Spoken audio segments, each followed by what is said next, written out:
Happy summer, Sagittarius. Welcome to your June 2021 astrological forecast. The sun is in your opposite sign of Gemini up until the 19th, and Mercury is in Gemini. It's in retrograde motion, but turns direct on the 22nd. And there's a new moon solar eclipse in Gemini on the 10th. So where you have Gemini is your 7th house of partnerships, close relationships, business and or romantic, or just like a close friend even. So this is where, a lot of activity's been going on here, especially when this solar eclipse comes along.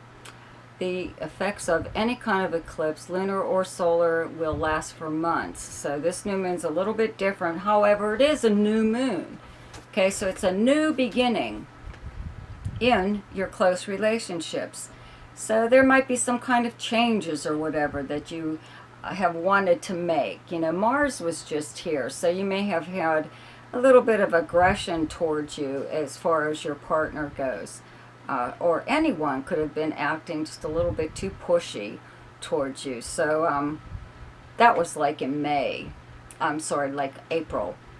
So now, the sun's here and Mercury's here and this new moon coming along. It's time to readjust more or less your relationships, or at least one of them. If there's anything like that that's bothering you, this would be the time, to have some kind of conversation with someone. However, Mercury's retrograde. So if you are trying to let someone down easy,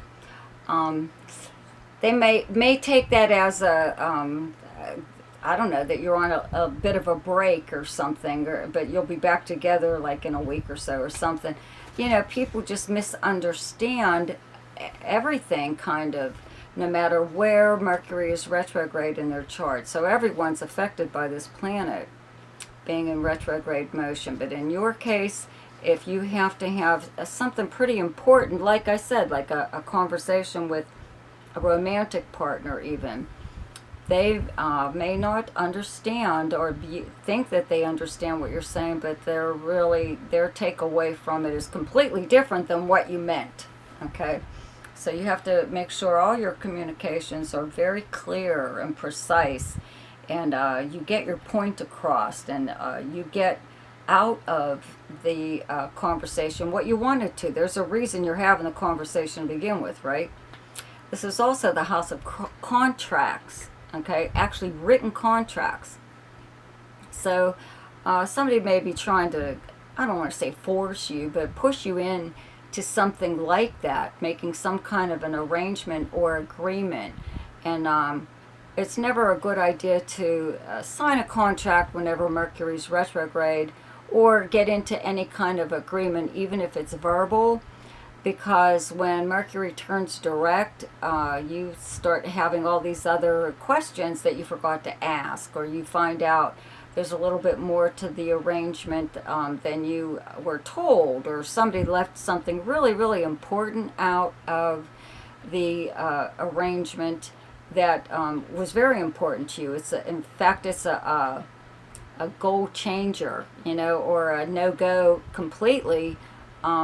On the arrangement or contract. So this is, if you are even contacting, let's say, like a lawyer or professional consultant of any kind, you have to be sure of why you're consulting them in the first place. So make a list, write it all down, what you want them to tell you, what you need to know. That's why you're going to them, is because they're the ones with the answers, right? Or the ability to get the answers, and that's why you're consulting them. So a lot of times people just waste time and money doing something like this, and then they didn't get anything out of it, but they paid for it, more or less. So let's see here. Well, Mars is still in Cancer up until the 10th, where you have Cancer in your chart as your 8th house, but the month starts off with Venus in Cancer on the 2nd up until the 26th.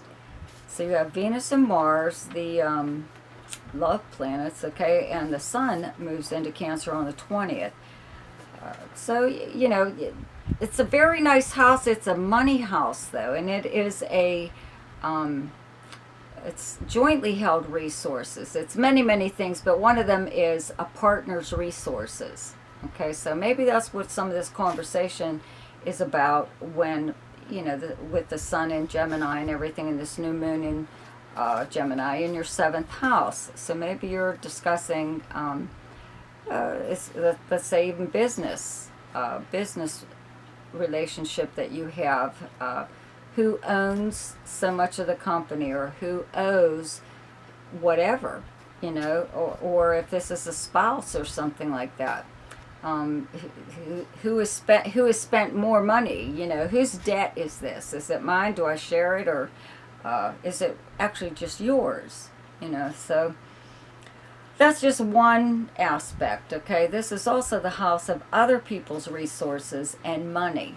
Okay, so it doesn't always have to be money. People could give you access to something that they have for you to use, or they could even just give it to you, give you something that you need because they don't want it anymore, or they don't need it, or they know that you need it and it's just sitting there collecting dust. Okay, but as far as cash goes, monetary, this would be a time where you try to, with Venus here, it's a little bit easier because Mars has been here since, excuse me, last month. So you may have been trying to, excuse me, make maybe a new arrangement with a credit card company or a bank or something like that, or you are going after funds or something that you believe you're eligible for. You could actually qualify for some kind of help. Okay, even if it's from like the government or something like that. So you may have applied in some way or other. Well, with Venus here, it makes people like kind of want to help you a lot more. Like if you're dealing with a bank or a credit card company or any institution that deals with money, okay? Could even be the IRS even. This is also the house of insurance payouts and legal settlements, money from legal settlements, and it's inheritances and legacies, refunds, something or other. So they become more willing to help you having Venus here. So if you weren't getting anywhere, like since last month, having Mars here, and you were just kept inquiring about this or that, and nobody was helping you or getting back to you even, now that Venus is here, people will be a little bit more willing to help you, or even sign you up for stuff that you didn't even know was available to you. So it's a good idea to keep in mind to ask a lot of questions, okay, as far as if you're eligible for something or other. There is a full moon in Capricorn on the 24th, where you have Capricorn in your chart as your second house. That's directly across from this 8th house. So this could be a time where you finally get some action. You finally get whatever it is you were trying to get as far as money goes, or resources of some kind, or some kind of arrangement or agreement in regards to a bill or anything. Taxes. This is also the house of taxes. But it finally comes to a head around that full moon. But it's good. It's a good thing because you finally get it cleared away, cleared it up in some way or other. Okay, and then you can move on because Mars moves into Leo on the 11th, where you have Leo in your chart as your 9th house. Venus will move here on the 27th, but for now there's just Mars. And having Mars in your 9th house of adventure and travel, foreign people, foreign languages, media, publishing, higher learning, your philosophy on life, your spiritual beliefs, religious beliefs, all kinds of stuff here. Big communication house though too. So you may have wanted to take some kind of trip. Having Mars here gives you an awful lot of energy in pursuing whatever house it's transiting in. So you may be in the mood to really travel. If you're not able to do that, you're in contact with people who or wherever it is that you want to go to, even if it is another country. You could also be involved in something like media. I'd have to say something online, something dealing with the internet, something that you could even have your own podcast or something or other, or website that you've started. And that's where a lot of your energy is going in right now. But you may be looking into the legalities of protecting whatever it is that you create. So you might be looking into copyright information, trademark, something like that. You know, you want the legalities of something you've created and you're going to publish or have someone else publish, but who owns the rights to something or other. And of course it should be you because you created it, right? Doesn't always work out that way though.